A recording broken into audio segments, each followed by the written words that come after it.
الذي علم بالقلم۔ محترم خواتین و حضرات، السلام علیکم ورحمۃ اللہ وبرکاتہ۔ آج ہم انشاءاللہ 21ویں تراویح اور 21ویں پارے کا ترجمہ آپ کے سامنے پیش کریں گے۔ سورہ عنکبوت چل رہی ہے۔ عنکبوت کہتے ہیں کہ مکڑی کا جال، مکڑی کا گھر۔ جیسے کہ عرض کیا گیا کہ کچھ نوجوان اللہ کے رسول کے پاس تشریف لائے اور کشمکش میں تھے کہ ہمارے گھر والے ہم پر زور ڈال رہے ہیں شرک کے لیے اور مختلف انداز سے، تو اس کے اندر جواب بھی دیا گیا ہے۔ اور قرآن میں جب کسی چیز کا ذکر کیا جاتا ہے تو مکڑی کا ایک جگہ ذکر ہے کہ سب سے کمزور گھر جو ہے وہ مکڑی کا ہوتا ہے۔ تو اگر آج کی سائنس نے بات تحقیق کر لی ہے کہ مکڑی کی جو فیملی ہوتی ہے وہ بہت کمزور ہوتی ہے، یعنی اور فیملی میں کچھ نہ کچھ آپس میں محبت ہوتی ہے، اتحاد ہوتا ہے۔ جب وہ مکڑی حاملہ ہوتی ہے تو وہ اپنے نر کو بھگا دیتی ہے یا مار دیتی ہے، اور جب مکڑی کے بچے پیدا ہوتے ہیں تو بچے جو ہے وہ مادہ کو مار دیتے ہیں۔ تو آئیے آج کے پارے کو شروع کرتے ہیں۔ اے نبی، تلاوت کرو اس کتاب کی جو تمہاری طرف وحی کے ذریعے سے بھیجی گئی ہے، اور نماز قائم کرو، یقیناً نماز فحش اور برے کاموں سے روکتی ہے۔ اللہ کا ذکر اس سے بھی زیادہ بڑی چیز ہے۔ اللہ جانتا ہے جو کچھ تم کرتے ہو۔ اور اہل کتاب سے بحث نہ کرو مگر عمدہ طریقے سے، سوائے ان لوگوں کے جو ان میں سے ظالم ہوں، اور ان سے کہو کہ ہم ایمان لائیں اس چیز پر بھی جو ہماری طرف بھیجی گئی ہے اور اس چیز پر بھی جو تمہاری طرف بھیجی گئی تھی۔ ہمارا خدا اور تمہارا خدا ایک ہی ہے، اور ہم اسی کے مسلم یعنی فرمانبردار ہیں۔ اے نبی، ہم نے اس طرح تمہاری طرف کتاب نازل کی ہے، اس لیے وہ لوگ جن کو ہم نے پہلے کتاب دی تھی وہ اس پر ایمان لاتے ہیں، اور ان لوگوں میں سے بھی بہت سے اس پر ایمان لا رہے ہیں، اور ہماری آیات کا انکار صرف انکار کرنے والے ہی کرتے ہیں۔ اے نبی، تم سے پہلے کوئی کتاب نہیں پڑھتے تھے اور نہ اپنے ہاتھ سے لکھتے تھے، اگر ایسا ہوتا تو باطل پرست لوگ شک میں پڑ سکتے تھے۔ دراصل یہ روشن نشانیاں ہیں ان لوگوں کے دلوں میں جنہیں ہم علم بخشا گیا ہے، اور ہماری آیات کا انکار نہیں کرتے مگر وہ جو ظالم ہیں۔ یہ لوگ کہتے ہیں کیوں نہ اتاری گئی اس شخص پر نشانیاں اس کے رب کی طرف سے؟ کہو، نشانیاں تو اللہ کے پاس ہیں، اور میں صرف خبردار کرنے والا ہوں کھول کھول کر۔ اور کیا ان لوگوں کے لیے نشانی کافی نہیں ہے کہ ہم نے تم پر کتاب نازل کی جو انہیں پڑھ کر سنائی جاتی ہے؟ در حقیقت اس میں رحمت اور نصیحت ان لوگوں کے لیے جو ایمان لاتے ہیں۔ اے نبی، کہو کہ میرے اور تمہارے درمیان اللہ کی گواہی کے لیے کافی ہے، وہ آسمانوں اور زمین میں سب کچھ جانتا ہے۔ جو لوگ باطل کو مانتے ہیں اور اللہ سے کفر کرتے ہیں وہی خسارے میں رہنے والے ہیں۔ یہ لوگ تم سے عذاب جلدی لانے کا مطالبہ کرتے ہیں، اگر ایک وقت مقرر نہ کر دیا گیا ہوتا تو ان پر عذاب آ چکا ہوتا، اور یقیناً اپنے وقت پر وہ آ کر رہے گا، اچانک، اس حال میں کہ انہیں خبر بھی نہ ہوگی۔ یہ تم سے عذاب جلدی لانے کا مطالبہ کر رہے ہیں، حالانکہ جہنم انکار کرنے والوں کو گھیرے میں لے چکی ہے، اور انہیں پتہ چلے گا اس روز جب کہ عذاب انہیں اوپر سے بھی ڈھانک لے گا اور پاؤں کے نیچے سے بھی، اور کہے گا کہ اب چکھو مزہ ان کرتوتوں کا جو تم کرتے رہے۔ اے میرے بندو جو ایمان لائے ہو، میری زمین وسیع ہے، بس تم میری ہی بندگی بجا لاؤ۔ ہر جاندار کو موت کا مزہ چکھنا ہے، پھر تم سب ہماری طرف پلٹا کر لائے جاؤ گے۔ جو لوگ ایمان لائے ہیں اور جنہوں نے نیک عمل کیے ہیں ان کو ہم جنت کی بلند و بالا عمارتوں میں رکھیں گے جن کے نیچے نہریں بہتی ہوں گی، وہاں وہ ہمیشہ رہیں گے۔ کیا ہی عمدہ اجر ہے عمل کرنے والوں کے لیے، ان لوگوں کے لیے جنہوں نے صبر کیا اور جو اپنے رب پر بھروسہ کرتے ہیں۔ کتنے ہی جانور ہیں جو اپنا رزق اٹھائے نہیں پھرتے، اللہ ان کو رزق دیتا ہے، اور تمہارا رزق بھی وہی ہے، وہ سب کچھ سنتا اور جانتا ہے۔ اگر تم ان لوگوں سے پوچھو کہ زمین اور آسمان کو کس نے پیدا کیا اور چاند اور سورج کو کس نے مسخر کر رکھا ہے، تو ضرور کہیں گے کہ اللہ نے، پھر یہ کدھر دھوکہ کھا رہے ہیں۔ اللہ ہی ہے جو اپنے بندوں سے جس کا چاہتا ہے رزق کشادہ کرتا ہے اور جس کا چاہتا ہے تنگ کرتا ہے، یقیناً اللہ ہر چیز کا جاننے والا ہے۔ اور اگر تم ان سے پوچھو کہ کس نے آسمان سے پانی برسایا اور اس کے ذریعے سے مردہ پڑی ہوئی زمین کو جیلا اٹھایا، تو وہ ضرور کہیں گے کہ اللہ نے۔ کہو الحمدللہ، مگر ان میں سے اکثر لوگ سمجھتے نہیں ہیں۔ اور یہ دنیا کی زندگی کچھ نہیں مگر ایک کھیل اور دل کا بہلاوا، اصل زندگی کا گھر تو دار آخرت ہے۔ کاش یہ لوگ جانتے۔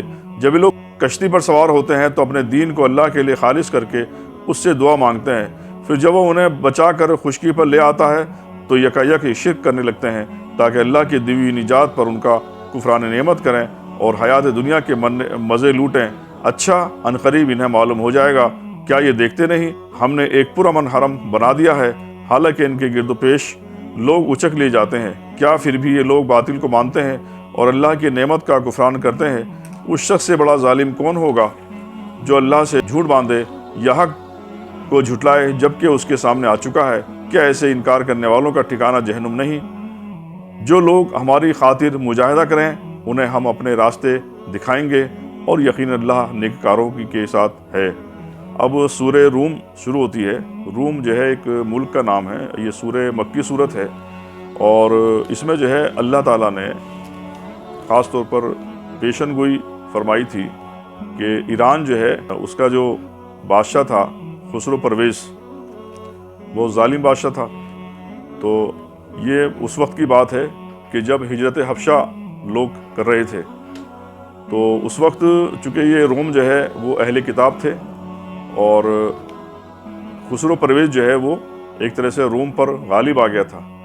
اس وقت اللہ تعالیٰ نے پیشن گوئی فرمائی کہ ایک وقت آئے گا کہ روم جو ہے وہ خود ایران پر غالب آ جائے گا، اور ایسا ہی ہوا کہ ایک وقت آیا کہ روم جو ہے وہ، جبکہ اس کے پاس وسائل بھی ختم ہو گئے تھے، ساری چیزیں تھیں۔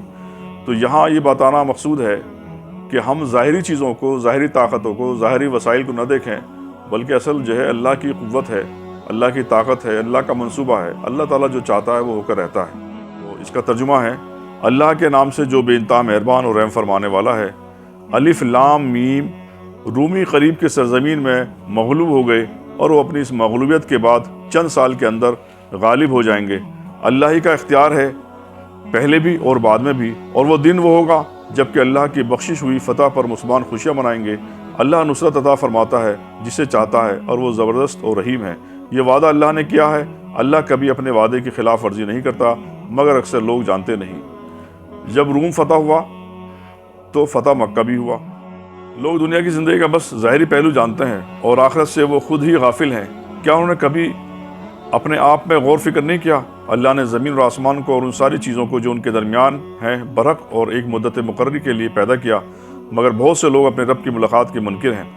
اور کیا یہ لوگ کبھی زمین میں چلے پھرے نہیں ہیں کہ انہیں ان لوگوں کا انجام نظر آتا جو ان سے پہلے گزر چکے ہیں؟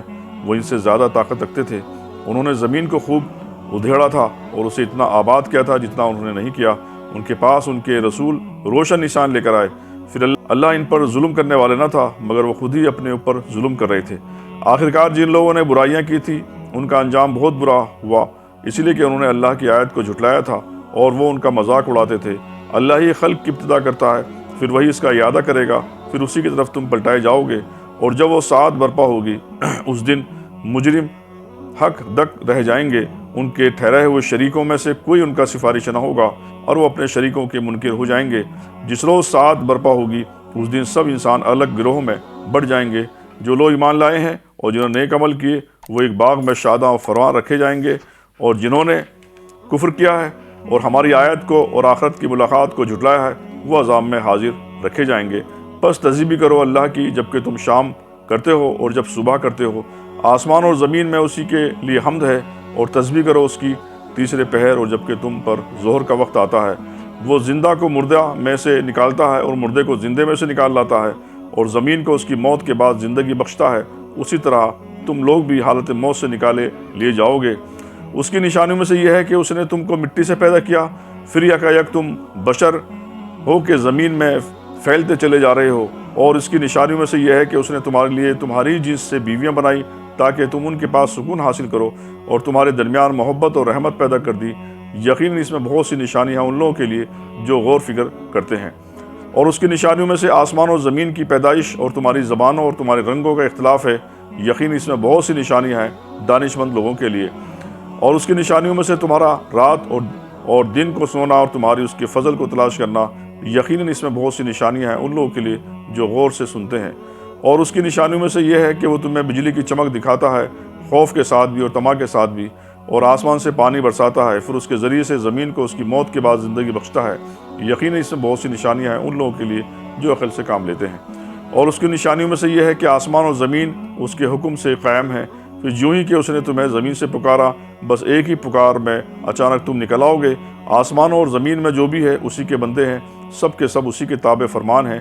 وہی ہے جو تخلیق کی ابتدا کرتا ہے، پھر وہی اس کا اعادہ کرے گا، اور یہ اس کے لیے آسان تر ہے۔ آسمان اور زمین میں اس کی سب سے برتر ہے، وہ زبردست اور حکیم ہے۔ وہ تمہیں خود تمہاری اپنی ہی ذات سے ایک مثال دیتا ہے۔ کیا تمہارے ان غلاموں میں سے جو تمہاری مملکت میں ہیں کچھ غلام ایسے بھی ہیں جو ہمارے دیے ہوئے مال و دولت میں تمہارے ساتھ برابر کے شریک ہوں، اور تم ان سے اس طرح ڈرتے ہو جس طرح آپس میں اپنے ہم سروں سے ڈرتے ہو؟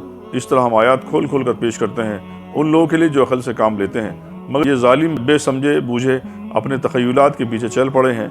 اب ان کو اس شخص کو راستہ دکھا سکتا ہے جسے اللہ نے بھٹکا دیا۔ ایسے لوگوں کا تو کوئی مددگار نہیں ہو سکتا۔ پس اے نبی اور نبی کے پیرو، یکسو ہو کر اپنا رخ اس دین کی سمت میں جما دو، قائم ہو جاؤ اس فطرت پر جس پر اللہ نے انسانوں کو پیدا کیا، اور اللہ کی بنائی ساخت بدلی نہیں جا سکتی۔ یہی بالکل راست اور درست دین ہے، مگر اکثر لوگ جانتے نہیں۔ قائم ہو جاؤ اس بات پر کہ اللہ کی طرف رجوع کرتے رہو، اور ڈرو اس سے، اور نماز قائم کرو، اور نہ ہو جاؤ ان مشرکوں میں سے جنہوں نے اپنا دین الگ بنا لیا اور گروہ میں بٹ گئے۔ ہر ایک گروہ کے پاس جو کچھ ہے اسی میں وہ مگن ہے۔ لوگوں کا حال یہ ہے کہ جب انہیں کوئی تکلیف پہنچتی ہے تو اپنے رب کی طرف رجوع کرتے ہیں، اسے پکارتے ہیں، پھر جب وہ کچھ اپنی رحمت کا ذائقہ انہیں چکھا دیتا ہے تو یکایک ان میں سے کچھ لوگ شرک کرنے لگتے ہیں تاکہ ہمارے کیے ہوئے احسان کی ناشکری کریں۔ اچھا مزہ کر لو، عنقریب تمہیں معلوم ہو جائے گا۔ کیا ہم نے کوئی سند اور دلیل ان پر نازل کی ہے جو شہادت دیتی ہو اس شرک کی صداقت پر جو یہ کر رہے ہیں؟ جب ہم لوگوں کو رحمت کا ذائقہ چکھاتے ہیں تو اس پر پھول جاتے ہیں، اور جب ان کے اپنے کیے کرتوتوں سے ان پر کوئی مصیبت آتی ہے تو یکایک وہ مایوس ہونے لگتے ہیں۔ کیا یہ لوگ دیکھتے نہیں کہ اللہ ہی رزق کشادہ کرتا ہے جس کا چاہتا ہے، اور تنگ کرتا ہے جس کا چاہتا ہے؟ یقیناً اس میں بہت سی نشانیاں ہیں ان لوگوں کے لیے جو ایمان لاتے ہیں۔ پس اے مومن، رشتہ دار کو اس کا حق دو، اور مسکین و مسافر کو اس کا حق۔ یہ طریقہ بہتر ہے ان لوگوں کے لیے جو اللہ کی خوشنودی چاہتے ہیں، اور وہی فلاح پانے والے ہیں۔ جو سود تم دیتے ہو تاکہ لوگوں کے اموال میں شامل ہو کر وہ بڑھ جائے، اللہ کے نزدیک وہ نہیں بڑھتا، اور جو زکوٰۃ تم اللہ کی خوشنودی حاصل کرنے کے ارادے سے دیتے ہو، اسی کے دینے سے والے حقیقت اپنے مال بڑھاتے ہیں۔ اللہ ہی ہے جس نے تم کو پیدا کیا، پھر تمہیں رزق دیا، پھر وہ تمہیں موت دیتا ہے، پھر وہ تمہیں زندہ کرے گا۔ کیا تمہارے ٹھہرے ہوئے شریکوں میں کوئی ایسا ہے جو ان میں سے کوئی کام بھی کرتا ہو؟ پاک ہے وہ اور بہت بالا برتر ہے اس شرک سے جو لوگ کرتے ہیں۔ خشکی تری میں فساد برپا ہو گیا ہے لوگوں کے اپنے ہاتھوں کی کمائی سے، تاکہ مزہ چکھائیں ان کو ان کے بعض اعمال کا، شاید کہ وہ باز آ جائیں۔ اے نبی سے کہو کہ زمین میں چل پھر کر دیکھو پہلے گزرے ہوئے لوگوں کا کیا انجام ہو چکا ہے، ان میں سے اکثر مشرک ہی تھے۔ بس اے نبی، اپنا رخ مضبوطی کے ساتھ جما دو اس دین پر، راست کی سمت میں، قبل اس کے کہ وہ دن آ جائے جس کے ٹل جانے کی کوئی صورت اللہ کی طرف سے نہیں ہے۔ اس دن لوگ پھٹ کر ایک دوسرے سے الگ ہو جائیں گے۔ جس نے کفر کیا ہے اس کے کفر کا وبال اسی پر ہے، اور جن لوگوں نے نیک عمل کیا ہے وہ اپنے ہی لیے فلاح کا راستہ صاف کر رہے ہیں، تاکہ اللہ ایمان لانے والوں اور عمل صالح کرنے والوں کو اپنے فضل سے جزا دے۔ یقیناً وہ انکار کرنے والوں کو پسند نہیں کرتا۔ اس کی نشانیوں میں سے یہ ہے کہ وہ ہوائیں بھیجتا ہے بشارت دینے کے لیے، اور تمہیں اپنی رحمت سے بہرہ مند کرنے کے لیے، اور اس غرض کے لیے کہ کشتیاں اس کے حکم سے چلیں، اور تم اس کا فضل تلاش کرو اور اس کے شکر گزار بنو۔ اور ہم نے تو تم سے پہلے رسولوں کو ان کی قوم کی طرف بھیجا، وہ ان کے پاس روشن نشانے لے کر آئے، پھر جنہوں نے جرم کیا ان سے ہم نے انتقام لیا، اور ہم پر یہ حق ہے کہ ہم مومنوں کی مدد کریں۔ اللہ ہی ہے جو ہواؤں کو بھیجتا ہے اور وہ بادل اٹھاتی ہیں، پھر وہ ان بادلوں کو آسمان میں پھیلاتا ہے جس طرح چاہتا ہے، اور انہیں ٹکڑیوں میں تقسیم کرتا ہے۔ پھر تو دیکھتا ہے کہ بارش کے قطرے بادل سے ٹپ کے چلے آتے ہیں۔ یہ بارش جب وہ اپنے بندوں میں سے جن پر چاہتا ہے برساتا ہے تو یکایک وہ خوش و خرم ہو جاتے ہیں، حالانکہ اس کے نزول سے پہلے وہ مایوس ہو رہے تھے۔ دیکھو اللہ کی رحمت کے اثرات کہ مردہ پڑی ہوئی زمین کو وہ کس طرح جلا اٹھاتا ہے۔ یقیناً وہ مردوں کو زندگی بخشنے والا ہے، اور وہ ہر چیز پر قادر ہے۔ اور اگر ہم ایک ایسی ہوا بھیج دیں جس کے اثر سے وہ اپنی کھیتی کو زرد پائیں تو وہ کفر کرتے رہ جاتے ہیں۔ اے نبی، تم مردوں کو نہیں سنا سکتے، نہ ان بہروں کو اپنی پکار سنا سکتے ہو جو پیٹھ پھیرے چلے جا رہے ہیں، اور نہ تم اندھوں کو ان کی گمراہی سے نکال کر راہ راست دکھا سکتے ہو۔ تم تو صرف انہی کو سنا سکتے ہو جو ہماری آیات پر ایمان لاتے ہیں اور سر تسلیم خم کر دیتے ہیں۔ اللہ ہی تو ہے جس نے ضعف کی حالت سے تمہاری پیدائش کی ابتدا کی، پھر اس ضعف کے بعد یعنی کمزوری کے بعد تمہیں قوت بخشی، پھر اس قوت کے بعد تمہیں ضعیف اور بوڑھا کر دیا۔ وہ کچھ چاہتا ہے پیدا کرتا ہے، اور وہ سب کچھ جاننے والا، ہر چیز پر قدرت رکھنے والا ہے۔ اور جب وہ سات برپا ہوگی تو مجرم قسمیں کھا کھا کر کہیں گے کہ ہم ایک گھڑی بھر سے زیادہ نہیں ٹھہرے۔ اس طرح وہ دنیا کی زندگی میں دھوکہ کھایا کرتے تھے، مگر جو علم اور ایمان سے بہرامند کیے گئے تھے وہ کہیں گے کہ خدا کے نوشتے میں تو تم روز حشر تک پڑے رہے ہو، سو یہ وہی روز حشر ہے، لیکن تم جانتے نہ تھے۔ بس وہ دن ہوگا جس میں ظالموں کو ان کی معذرت کوئی نفع نہ دے گی اور نہ ان سے معافی مانگنے کے لیے کہا جائے گا۔ ہم نے اس قرآن میں لوگوں کو طرح طرح سے سمجھایا، تم خواہ کوئی نشانی لے آؤ۔ جن لوگوں نے ماننے سے انکار کر دیا ہے وہ یہی کہیں گے کہ تم باطل پر ہو۔ اس طرح ٹھپا لگا دیتا ہے اللہ ان لوگوں کے دلوں پر جو بے علم ہیں۔ پس اے نبی صبر کرو، یقین اللہ کا وعدہ سچا ہے اور ہرگز ہلکا نہ پائیں گے تم کو وہ لوگ جو یقین نہیں لاتے۔ اب اس کے بعد جو ہے سورہ لقمان شروع ہوتی ہے۔ سورہ لقمان بھی جو ہے یہ مکی صورت ہے، اور لقمان آپ جانتے ہیں کہ ایک بہت بڑی شخصیت گزری ہے، اور عام طور پر ان کے بارے میں یہ تو صریح نہیں کہا سکتا کہ پیغمبر تھے، لیکن بہرحال یہ تھا کہ ایک وہ مومن تھے، اور انہوں نے جو ہے اپنے بیٹے کو 5 نصیحتیں کی تھی۔ اس میں یہ تھا کہ شرک نہ کرنا، اپنی آواز کو پست رکھنا۔ تو یہ سورہ مکی صورت ہے، اور سورہ عنکبوت اور یہ سورہ لقمان ان کا دور جو ہے نزول ایک ہی ہے۔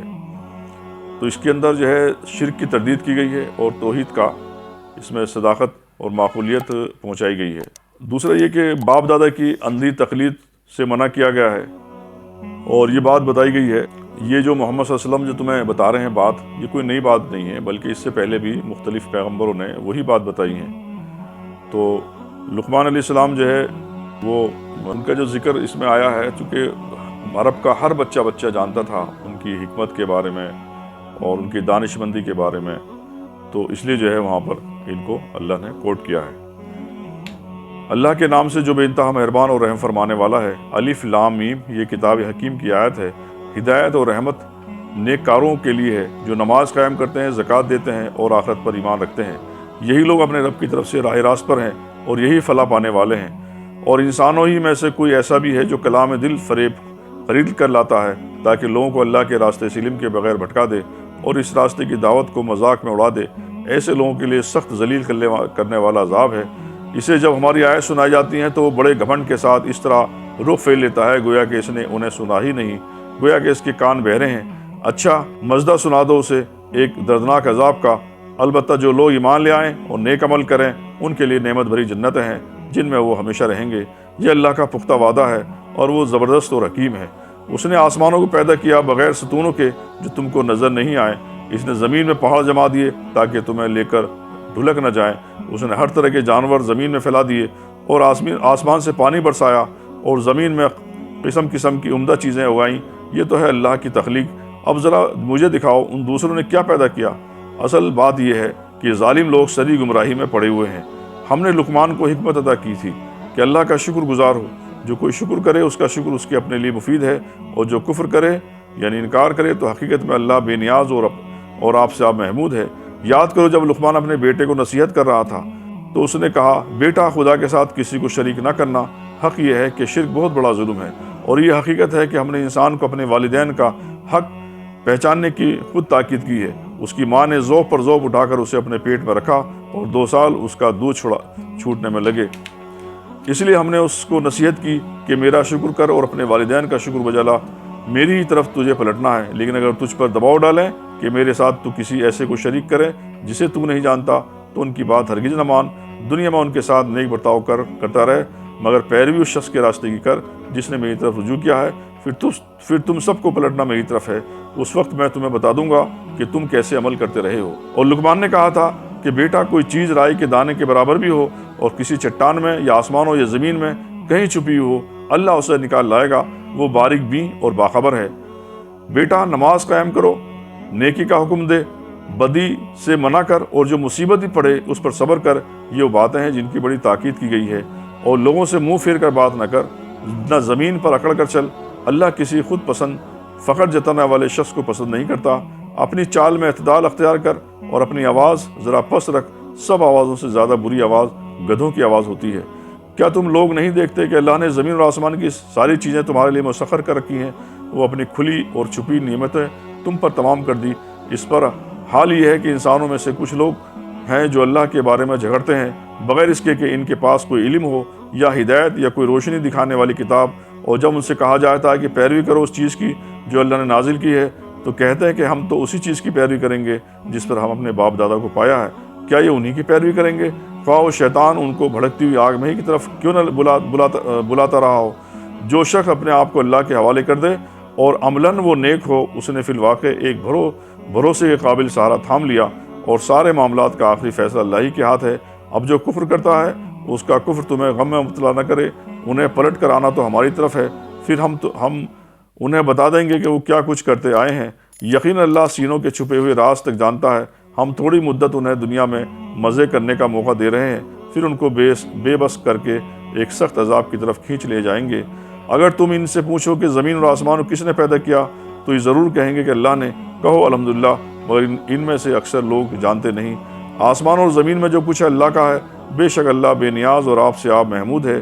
زمین میں جتنے درخت ہیں، اگر وہ سب کے سب قلم بن جائیں اور سمندر دوات بن جائیں جسے 7 مزید سمندر روشنائی مہیا کریں، تب بھی اللہ کی باتیں لکھنے سے ختم نہ ہوں گی۔ بے شک اللہ زبردست و حکیم ہے۔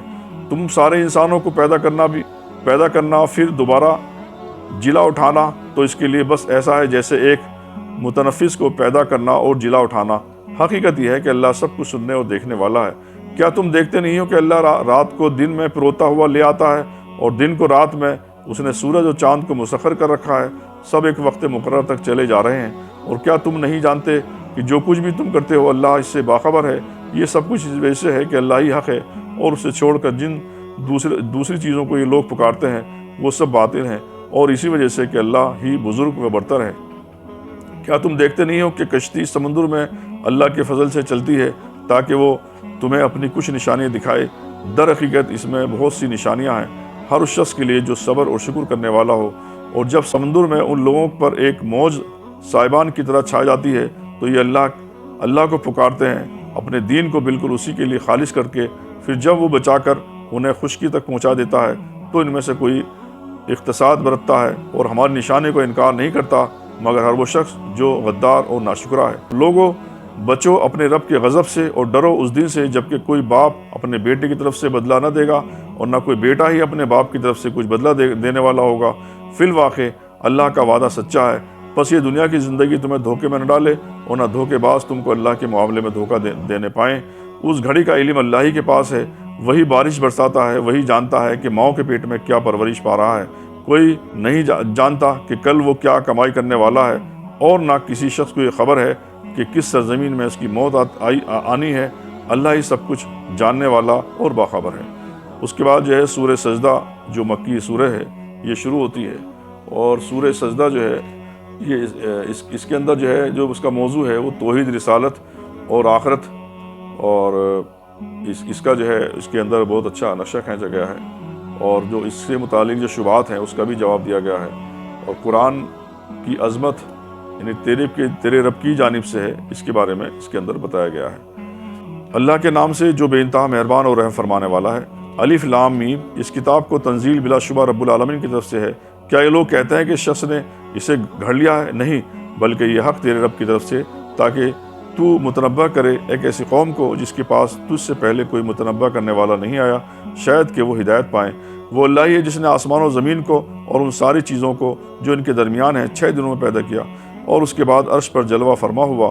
اس کے سوا نہ تمہارا کوئی حامی و مددگار ہے، اور نہ کوئی اس کے آگے سفارش کرنے والا ہے۔ پھر کیا تم ہوش میں نہ ہوگے؟ وہ آسمان سے زمین تک دنیا کے معاملات کی تدبیر کرتا ہے، اور اس کی تدبیر روداد اوپر اس کے حضور جاتی ہے ایک ایسے دن میں جس کی مقدار تمہارے شمار سے 1000 سال ہے۔ وہی ہے ہر پوشیدہ اور ظاہر کا جاننے والا، زبردست اور رحیم۔ جو چیز بھی اس نے بنائی خوبی بنائی۔ اس نے انسان کی تخلیق کی ابتدا گارگ سے کی، پھر اس کی نسل ایک ایسے ست سے چلائی جو حقیر پانی کی طرح کا ہے، پھر اس کو نک سک سے درست کیا، اور اس کے اندر اپنی روح پھونک دی، اور تم کو کان دیے، آنکھیں دی اور دل دیے۔ تم لوگ کم ہی شکر گزار ہوتے ہو۔ اور یہ لوگ کہتے ہیں کہ جب ہم مٹی میں رل مل جائیں گے تو کیا ہم پھر نئے سرے سے پیدا کیے جائیں گے؟ اصل بات یہ ہے کہ اپنے رب کی ملاقات کے منکر ہیں۔ ان سے کہو، موت کا وہ فرشتہ جو تم پر مقرر کیا گیا ہے تم کو پورا اپنے قبضے میں لے لے گا، اور پھر تم اپنے رب کی طرف پلٹائے جاؤ گے۔ کاش تم دیکھتے ہو وقت جب یہ مجرم سر جھکائے اپنے رب کے حضور کھڑے ہوں گے، اس وقت یہ کہہ رہے ہوں گے اے ہمارے رب، ہم نے خوب دیکھ لیا اور سن لیا، اب ہمیں واپس بھیج دے تاکہ ہم نیک عمل کریں، ہمیں اب یقین آ گیا ہے۔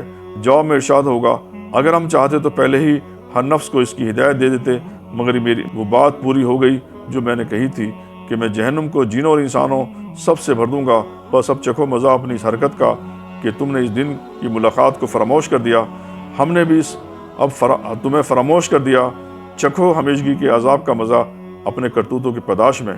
ہماری آیت پر تو وہ لوگ ایمان لاتے ہیں جنہیں آیت سنا کر جب نصیحت کی جاتی ہے تو سجدے میں گر پڑتے ہیں اور اپنے رب کی حمد کے ساتھ اس کی تسبیح کرتے ہیں اور تکبر نہیں کرتے، ان کی پیٹھیں بستروں سے الگ رہتی ہیں، اپنے رب کو خوف اور طمع کے ساتھ پکارتے ہیں اور جو کچھ رزق ہم نے انہیں دیا ہے اس میں سے خرچ کرتے ہیں، پھر جیسا کچھ آنکھوں کی ٹھنڈک کا سامان ان کے اعمال کی جزا میں ان کے لیے چھپا کر رکھا گیا ہے، اس کو کسی متنفس کو خبر نہیں۔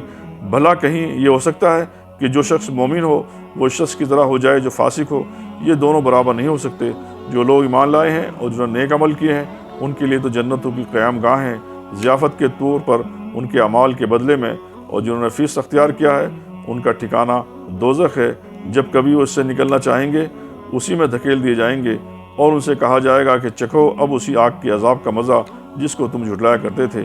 اس بڑے عذاب سے پہلے ہم اسی دنیا میں کسی نہ کسی چھوٹے عذاب کا مزہ انہیں چکھاتے رہیں گے، شاید کہ یہ اپنی باغیانہ روش سے باز آ جائیں۔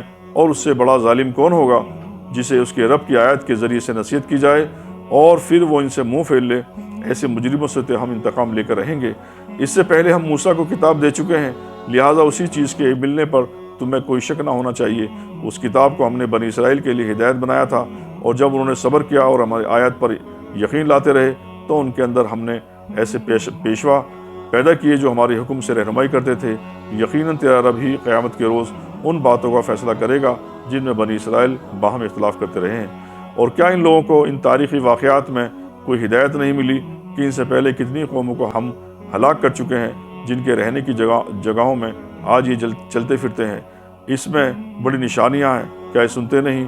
کیا ان لوگوں نے یہ منظر کبھی نہیں دیکھا کہ ہم ایک بے آب و گیا زمین کی طرف پانی بہا لاتے ہیں اور پھر اسی زمین سے وہ فصل اگاتے ہیں جس سے ان کے جانوروں کو بھی چارہ ملتا ہے اور یہ خود بھی کھاتے ہیں؟ تو کیا انہیں کچھ نہیں سوچتا؟ یہ لوگ کہتے ہیں کہ فیصلہ کب ہوگا؟ اگر تم سچے ہو ان سے کہو فیصلے کے دن ایمان لانا ان لوگوں کے لیے کچھ بھی نافع نہ ہوگا جنہوں نے کفر کیا، اور پھر ان کو کوئی مہلت نہ ملے گی۔ اچھا انہیں ان کے حال پر چھوڑ دو اور انتظار کرو، یہ بھی منتظر ہیں۔ اس کے بعد جو ہے سورہ احزاب شروع ہوتی ہے جو مدنی صورت ہے، اور اس میں جو ہے خاص طور پر جو متبنہ یعنی لے پالک ہے، تو یہ جو لے پالک کا جو جاہلی تصور ہے اس کا اختتام کیا گیا ہے، اور غزوہ احزاب اور غزوہ بنی قریظہ پر تبصرہ کیا گیا ہے۔ اس کے علاوہ ازواج مطہرات کی طرف سے کچھ یعنی تنگی اور پریشانی کا اظہار کیا گیا تھا اللہ کے رسول کی خدمت میں، تو اللہ تعالیٰ نے اس پر سخت نوٹس لیا ہے، اور اس کے ساتھ ساتھ یہ کہ غیر مردوں سے بات چیت پر بھی پابندی لگا دی۔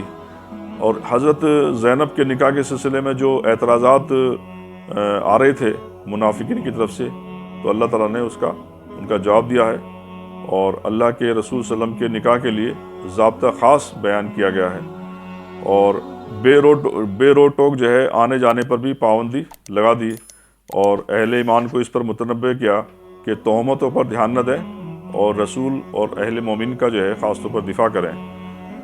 اللہ کے نام سے جو بے انتہا مہربان اور رحم فرمانے والا ہے، اے نبی اللہ سے ڈرو اور کفار و منافقین کی اطاعت نہ کرو، حقیقت میں علیم اور خبیر اللہ ہی ہے۔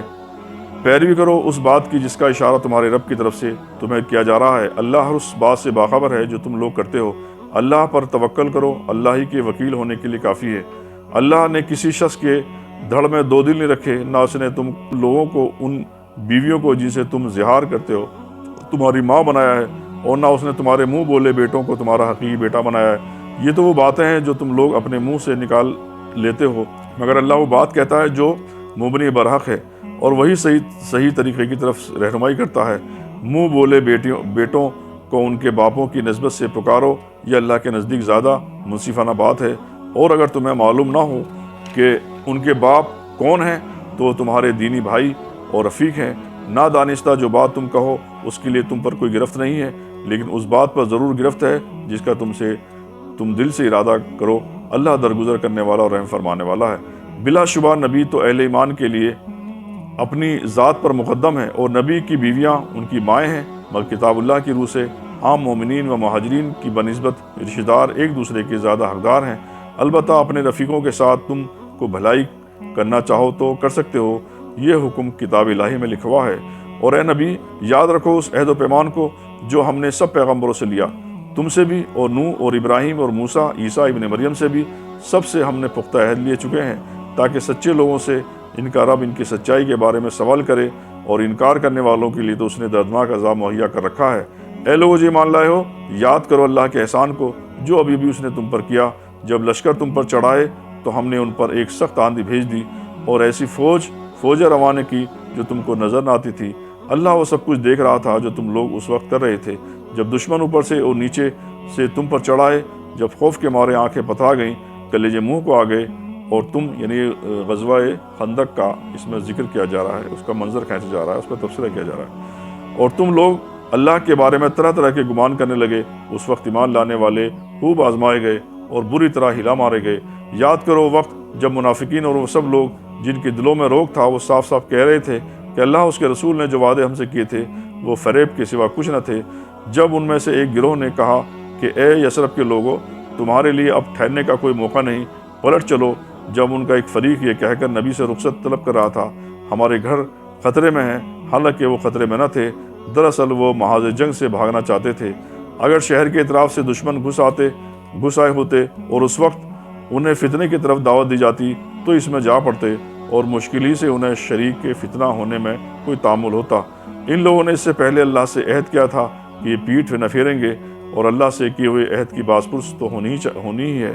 اے نبی سے کہو، اگر تم موت یا خطر سے بھاگو تو بھاگنا تمہارے لیے کچھ بھی نفع بخش نہ ہوگا، اس کے بعد زندگی کے مزے لوٹنے کا تھوڑا ہی موقع تمہیں ملے گا۔ ان سے کہو، کون ہے جو تمہیں اللہ سے بچا سکتا ہے اگر وہ تمہیں نقصان پہنچانا چاہے، اور کون اس کی رحمت کو روک سکتا ہے اگر وہ تم پر مہربانی کرنا چاہے۔ اللہ کے مقابلے میں یہ لوگ کوئی حامی و مددگار نہیں پا سکتے۔ اللہ تم میں سے ان لوگوں کو خوب جانتا ہے جو جنگ کے کاموں میں رکاوٹیں ڈالنے والے ہیں، جو اپنے بھائیوں سے کہتے ہیں کہ آؤ ہماری طرف، جو لڑائی میں حصہ لیتے بھی ہیں تو بس نام گرانے کو، جو تمہارے ساتھ دینے میں سخت بخیل ہیں۔ خطرے کا وقت آ جائے تو اس طرح دیدے پھرا کر تمہاری طرف دیکھتے ہیں جیسے کسی نے مرنے والے پر غشی طاری ہو رہی ہے، مگر جب خطرہ گزر جاتا ہے تو یہی لوگ فائدوں کے حریص بن کر قینچی کی طرح چلتی ہوئی زبانیں لیے تمہارے استقبال کو آ جاتے ہیں۔ یہ لوگ ہرگز ایمان نہیں لائے، اس لیے اللہ نے ان کے سارے اعمال ضائع کر دیے، اور ایسا کرنا اللہ کے لیے بہت آسان ہے۔ یہ سمجھ رہے ہیں کہ حملہ آور گروہ ابھی گئے نہیں ہیں، اور اگر وہ پھر حملہ ہو جائیں تو ان کا جی چاہتا ہے کہ اس موقع پر کہیں صحرا میں بدوؤں کے درمیان جا بیٹھیں اور وہیں سے تمہارے حالات پوچھتے رہیں۔ تاہم اگر یہ تمہارے درمیان رہے بھی تو لڑائی میں کم حصہ لیں گے۔ در حقیقت تم لوگوں کے لیے اللہ کے رسول میں ایک بہترین نمونہ تھا، ہر اس شخص کے لیے جو اللہ اور یوم آخر کا امیدوار ہو اور کثرت سے اللہ کو یاد کرے۔ اور سچے مومنوں کا حال اس وقت یہ تھا کہ جب انہوں نے حملہ آور لشکروں کو دیکھا تو پکار اٹھے کہ یہی وہی چیز ہے جس کا اللہ اس کے رسول نے ہم سے وعدہ کیا تھا۔ اللہ اور اس کے رسول کی بات بالکل سچی تھی۔ اس واقعے نے ان لوگوں کے ایمان اور ان کی سپردگی اور زیادہ بڑھا دیا۔ ایمان لانے والوں میں ایسے لوگ موجود ہیں جنہوں نے اللہ سے کیے ہوئے عہد کو سچا کر دکھایا۔ ان میں سے کوئی اپنی نظر پوری کر چکا اور کوئی وقت آنے کا منتظر ہے۔ انہوں نے اپنے رویے میں کوئی تبدیلی نہیں کی۔ یہ سب کچھ اس لیے ہوا تاکہ اللہ سچوں کو ان کی سچائی کی جزا دے، اور منافقوں کو چاہے تو سزا دے اور چاہے ان کی توبہ قبول کر لے۔ بے شک اللہ غفور رحیم ہے۔ اللہ نے کفار کا منہ پھیر دیا، وہ کوئی فائدہ حاصل کیے بغیر اپنے دل کی جلن لیے یوں ہی پلٹ گئے، اور مومن کی طرف سے اللہ ہی لڑنے کے لیے کافی ہو گیا۔ اللہ بڑی قوت والا اور زبردست ہے۔ پھر اہل کتاب میں سے جن لوگوں نے ان حملہ آوروں کا ساتھ دیا تھا، اللہ ان کی گھڑیوں سے انہیں اتار لایا، اور ان کے دلوں میں اس نے ایسا رعب ڈال دیا کہ آج ان میں سے کوئی گروہ کو تم قتل کر رہے ہو اور دوسرے گروہ کو قید کر رہے ہو۔ اس نے تم کو ان کی زمین اور ان کے گھروں اور ان کے اموال کا وارث بنا دیا، اور وہ علاقہ تمہیں دیا جسے تم نے کبھی پامال نہ کیا۔ اللہ ہر چیز پر قادر ہے۔ اے نبی، اپنی بیویوں سے کہو، اگر تم دنیا اور اس کی زینت چاہتی ہو تو آؤ میں تمہیں کچھ دے دلا کر بھلے طریقے سے رخصت کر دوں۔ اگر تم اللہ اس کے رسول اور دار آخرت کی طالب ہو تو جان لو کہ تم میں سے جو نیکوکار ہیں اللہ نے ان کے لیے بڑا اجر مہیا کر رکھا ہے۔ نبی کی بیویوں، تم میں سے جو کسی سری فحش حرکت کا ارتکاب کرے گی اسے دوہرا عذاب دیا جائے گا۔ اللہ کے لیے بہت آسان کام ہے۔ آج کا پارہ اپنی تکمیل کو پہنچا۔ اب انشاءاللہ کل ہم پھر اسی وقت ملیں گے 22ویں پارے کے ساتھ۔ اللہ تعالیٰ سے دعا ہے کہ ہمیں قرآن کی تلاوت کرنے کی اور اس کو پڑھنے کی، اس کو سمجھنے کی اور اس پر عمل کرنے کی توفیق عطا فرمائے۔ آمین۔ اللہ حافظ۔ Subscribe now and press the bell icon.